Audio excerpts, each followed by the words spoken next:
የተዘጋባችሁን ድንግል ማርያም ትክፈትላችሁ። ተንኮለኞች የዘጉባችሁን ድንግል ማርያም ትክፈትላችሁ። ምቀኞች የዘጉባችሁን ኪዳነ ምሕረት ትክፈትላችሁ። መጋረጃ ለተጋረደባቸው ኪዳነ ምሕረት ትድረስላቸው። በር ለተቆለፈባቸው መዳናቸው ለሚናፍቁ የመዳኒትና ድንግል ማርያም ትድረስላቸው። እዚህ ይበላት ድንግል ማርያም። ሳዲያ የሚያለቅስ ሰው፣ የጠበበው ሰው፣ ግራ የገባው ሰው፣ ዙሪያው ገደል የሆነባችሁ፣ ሰማይ ሊደፋባችሁ የቀረበ ቀኑ የጨለመባችሁ ሰዎች መፍትሄዋ ድንግል ማርያም ናት። ምክንያቱም ከሷ የወጣው ነው ዓለምን ያበራው። ምክንያቱም ከሷ የተወለደ ነው የዓለም መድኃኒት። እንዲበሏት አንቺ እኮ ያቀፍሽው ሁሉን ያቀፈውን ነው። አንቺ እኮ ያሽውን ሁሉን ያዘውን ነው። እመቤቴ ሁሉን ያዘውን ይዘሽማ እኔ አንቺ ልጅ ለምን አለቅሳለሁ ብሏት እንባ ታብሳለች። ታብስላችሁ እንባችሁን።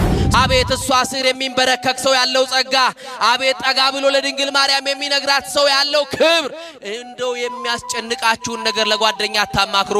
እሷ ጓደኛ ናት፣ እሷ ሚስጥረኛ ናት፣ እሷ ጓዳ ናት፣ እሷ ሁሉ ነገራችን ናት። ማርኮ ናት ድንግል ማርያም። ድንግል ማርያም አዛኝቱ ወለላይቱ ኪዳነ ምሕረት ቢላት እሷ ናት። ልደታ ቢላት እሷ ናት። ባታ ቢሏት እሷ ናት። አቤት መብዙ እኮ ናት ድንግል ማርያም። ብቻ ጥሯት በጭንቃችሁ ሰዓት። አሁን የምትኖርበትን በር የከፈተችልሽ እሷ ናት። አሁን ያለህበትን ትዳር፣ አሁን ያለህበትን ስራ የከፈተችልህ እሷ ናት። አመስግናት በደንብ አድርገህ።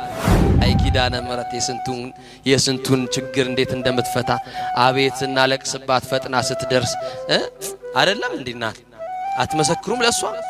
እንደው እኮ ጭንቅ ብሏችሁ እኮ ለድንግል ማርያም ነግራችሁ ነው ቅልል የሚላችሁና ማርያምን ናቴ ለማለት ልጅ መሆን ሰው መሆን ያስፈልጋል።